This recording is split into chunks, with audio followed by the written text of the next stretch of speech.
नमस्कार दोस्तों, पहलवान गुरुदीन ग्रुप ऑफ कॉलेज के यूट्यूब चैनल पर आपका हार्दिक स्वागत है। मैं विभा ताम्रकार, राजनीति विज्ञान की प्रवक्ता। यदि आपने हमारा चैनल अब तक सब्सक्राइब ना किया हो तो प्लीज दोस्तों सब्सक्राइब करें, लाइक शेयर कमेंट्स जरूर करें और बेल आइकन बटन दबाना ना भूलें, जिससे हमारी सारी नोटिफिकेशन आपके पास सबसे पहले पहुंचे। आइए दोस्तों, आज हम पढ़ाते हैं कार्ल मार्क्स का वर्ग संघर्ष का सिद्धांत। आज हम उससे संबंधित बहुत सारे विचार आपको बताएंगे और ये कार्ल मार्क्स से बहुत मोस्ट क्वेश्चन रहते हैं वर्ग संघर्ष पे। और ये एमए फर्स्ट ईयर का 4th पेपर भी है पॉलिटिकल साइंस का, और बीए फाइनल का 3rd पेपर रहता है पॉलिटिकल साइंस का। तो कार्ल मार्क्स का वर्ग संघर्ष बहुत प्रसिद्ध चैप्टर है ये, क्योंकि साम्यवादी घोषणा पत्र में कहा गया कि अब तक के समस्त सामाजिक जीवन का इतिहास वर्ग संघर्ष का ही इतिहास रहा है। मार्क्स के द्वारा वर्ग संघर्ष की यह धारणा अगस्टिन थोर से ली गई है, किंतु इसकी पूर्ण विवेचना कार्ल मार्क्स के द्वारा की गई है। वर्ग व्यक्तियों के उस समूह को कहते हैं जो उत्पादन कि किसी विशेष प्रक्रिया से संबंधित हो और जिनके साधारण हित एक हो। मार्क्स का वर्ग संघर्ष का सिद्धांत समाज में उत्पादन तथा वितरण पर आधारित दो वर्गों को मानकर चलता है, जो अपने विरोधी हितों के कारण संघर्षरत रहता है। हमेशा वह संघर्षरत रहता है।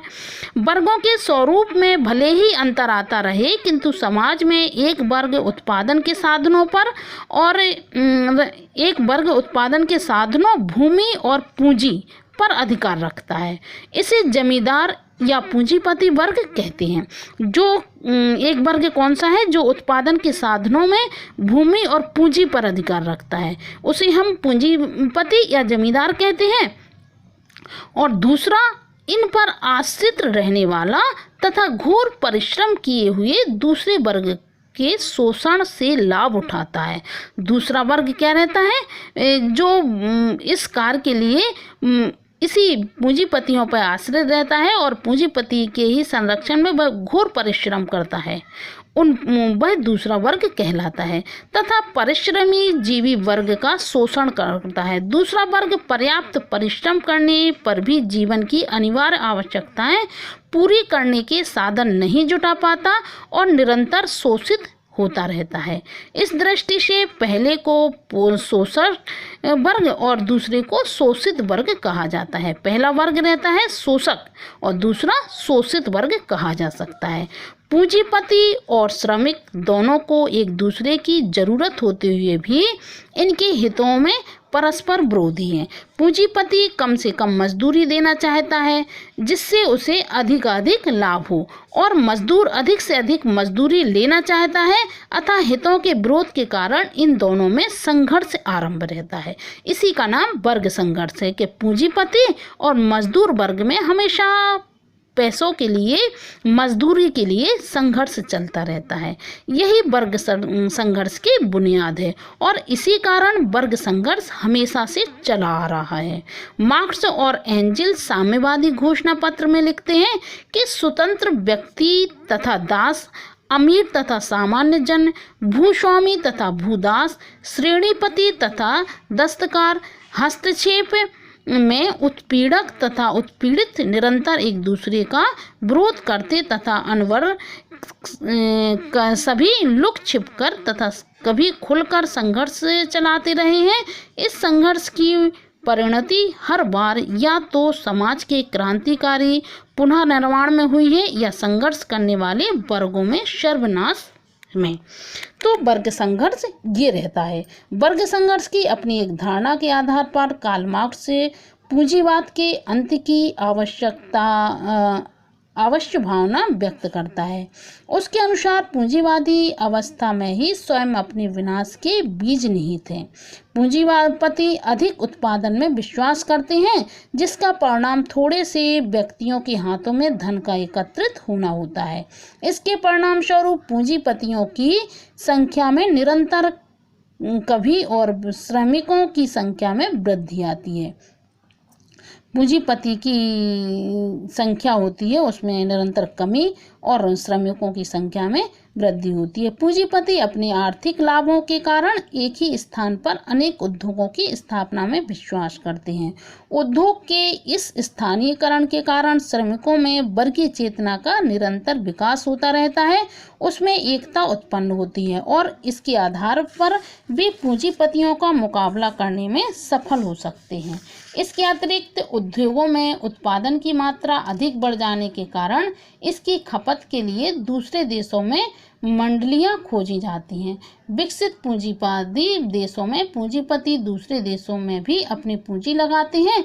इस प्रकार पूंजीवाद विश्वव्यापी और अंतर्राष्ट्रीय रूप धारण कर लेता है। पूंजीवादी व्यवस्था का एक परिणाम बार बार आर्थिक संकटों की उत्पत्ति है, जिसके परिणाम स्वरूप पूंजीवादियों की स्थिति असुरक्षित हो जाती है। सभी देशों के श्रमिक समान रूप से पूंजीवाद के शोषण और अत्याचारों से पीड़ित होते हैं, अतः श्रमिक आंदोलन बहुत अधिक सुसंगठित हो जाता है और अंतर्राष्ट्रीय रूप ग्रहण कर लेता है। पूंजीवाद इस सुसंगठित श्रमिक आंदोलन के सामने टिक नहीं सकता और इस प्रकार पूंजीवाद स्वयं अपने आवश्यकता और विनाश का कारण बन सकता है। श्रमिक पूंजीवादियों से पूंजी और अपने सहायता वर्ग से सत्ता छीन लेने के उपरांत सर्वहारा वर्ग व अधिनायक तत्व स्थापित कर लेता है। वर्ग संघर्ष की भावना किस प्रकार से पूंजीवाद के अंत का मार्ग प्रशस्त करती है, इसे स्पष्ट करके कोकर ने लिखा है कि पूंजीवादी व्यवस्था मजदूरों की संख्या बढ़ाती है, उन्हें वह संगठित समुदाय में एकत्रित कर देती है, उनसे वर्ग चेतना का प्रादुर्भाव करती है और उनमें परस्पर संपर्क तथा सहयोग स्थापित करने के लिए विश्वव्यापी पैमाने पर साधन प्रदान करती है, उनकी क्रय शक्ति को कम करती है और उनका अधिकाधिक शोषण करके उन्हें संगठित प्रतिरोध करने के लिए प्रेरित करती है। तो ये हुआ वर्ग संघर्ष। वर्ग संघर्ष हमेशा पूंजीपति और मजदूर वर्ग में रहता है और पूंजीपति मजदूर वर्ग को उतनी मजदूरी देना नहीं चाहता है जितना वह परिश्रम करता है। और इस सिद्धांत की आलोचना भी बहुत है, आलोचक ने बहुत आलोचना भी की है, जैसे सामाजिक जीवन का मूल तत्व सहयोग संघर्ष नहीं। तो इसमें आलोचक कहते हैं मार्क्स की इस धारणा को स्वीकार नहीं किया जा सकता है कि संघर्ष ही सामाजिक जीवन का मूल तत्व है। वास्तव में ऐसी स्थिति होती तो मानव समाज कभी का समाप्त हो गया होता है। संघर्ष की अपेक्षा सहयोग, प्रेम और सहमति की भावना अधिक प्रबल रहती है। मार्क्स कहता है कि पूंजीपति वर्ग जो मजदूर वर्ग होता है उनका हमेशा शोषण करता है, लेकिन आलोचक कहते हैं कि ऐसा कभी नहीं होता है और हमेशा संघर्ष नहीं रहता है और हमेशा पूंजीपति और मजदूर वर्ग के बीच सहयोग, प्रेम और सहमति की भावना भी अधिक प्रबल रहती है और मानव समाज इन्हीं पर टिका हुआ है। तो और समाज के केवल दो वर्ग ही नहीं, वह कहता है, आलोचक कहते हैं कि समाज के केवल दो वर्ग ही नहीं है। मार्क्स ने समाज में दो वर्ग ही माने हैं, किंतु वास्तव में समाज के अंतर्गत केवल दो वर्ग ही नहीं होते हैं, वरन इसके अतिरिक्त एक तीसरा वर्ग बुद्धिजीवी वर्ग या मध्यम वर्ग भी होता है। उसके समकालीन लेखकों ने इस वर्ग का ध्यान ही नहीं दिया, किंतु उसके द्वारा मध्यम वर्ग के अस्तित्व को स्वीकार न करना उसके सिद्धांत की एक और बड़ी कमजोरी है। वकील, इंजीनियर, डॉक्टर, अध्यापक और टेक्निकल जो होते हैं सभी मध्यम वर्ग में ही आते हैं और इन्होंने समाज के विकास में सदैव भी महत्वपूर्ण भूमिका निभाई है अपनी। तो वह मध्यम वर्ग का बात ही नहीं करता है, कार्ल मार्क्स से केवल मजदूर और पूंजीपति की बात करता है। तो वह आलोचक कहते हैं ये धारणा उसकी गलत है। सामाजिक और आर्थिक वर्ग एक ही नहीं है। मार्क्स की एक मूल त्रुटि यह भी है कि उसने सामाजिक और आर्थिक वर्गों को एक मान लिया। समाजशास्त्रियों का कहना है कि वर्गों में केवल आर्थिक आधार पर बांटना गलत है। समाज को ठीक और पूर्ण रूप से समझने के लिए उसे जाति, धर्म, शिक्षा, व्यवसाय, वर्ग, योग्यता, सामाजिक स्तर और जनता के आधार पर भी बांटा जाना चाहिए, अन्यथा हमारा अध्ययन अधूरा रह जाएगा। तो ये भी वह कहता है गलत है उसका। तो अगली आती है, अगली वह कहता है कि क्रांति श्रमिक वर्ग के स्थान पर बुद्धिजीवी वर्ग से भी संभव है। तो इसमें कहता है मार्क्स कि हमने कहा था कि मजदूर लोग अब तक इस योग्य नहीं है। ये लेनिन का कथन है कि उसमें समाजवादी चेतना उत्पन्न हो सके। उनके अंदर यह चेतना केवल बाहर से लाई जा सकती है। सभी देशों के इतिहास में प्रमाणित होता है कि अपने अनंत प्रयत्न से मजदूर वर्ग केवल मजदूर सभाई चेतना विकसित कर सकता है, जिसे समाजवादी मोड़ देने के लिए संगठित बौद्धिक बल का अस्तित्व आवश्यक है। तो वह कहता है कि जो क्रांति श्रमिक वर्ग के स्थान पर बुद्धिजीवी वर्ग से ही संभव है।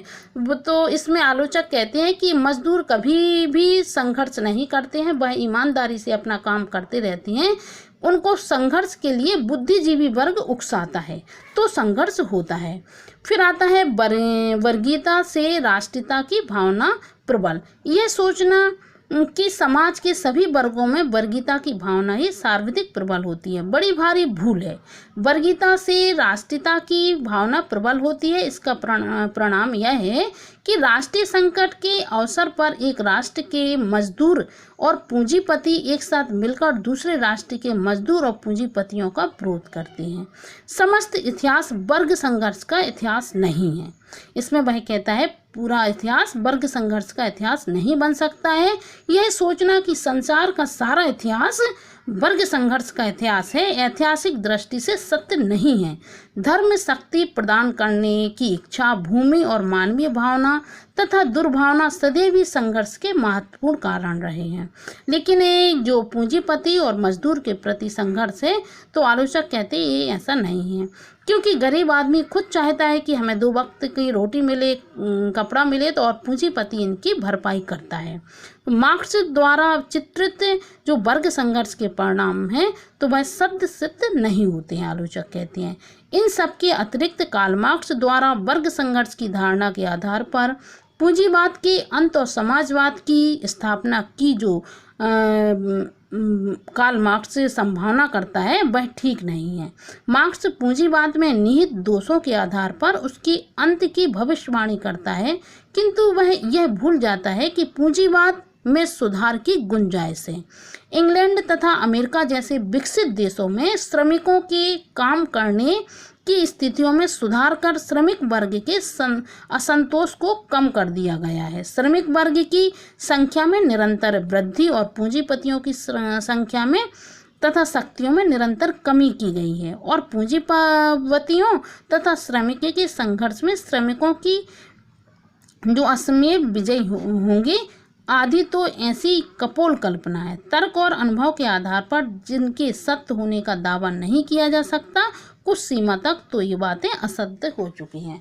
तो आलोचक कहते हैं कि ऐसा नहीं है कि पूंजीपति हमेशा मजदूरों का शोषण करते हैं, जबकि मजदूरों को उनके संरक्षक में रहना चाहिए और उनसे कुछ सीखना चाहिए। उन्हीं के पूंजीपतियों के संघर्ष और उनके संरक्षक में रहकर मजदूर वर्ग भी आगे बढ़ता है।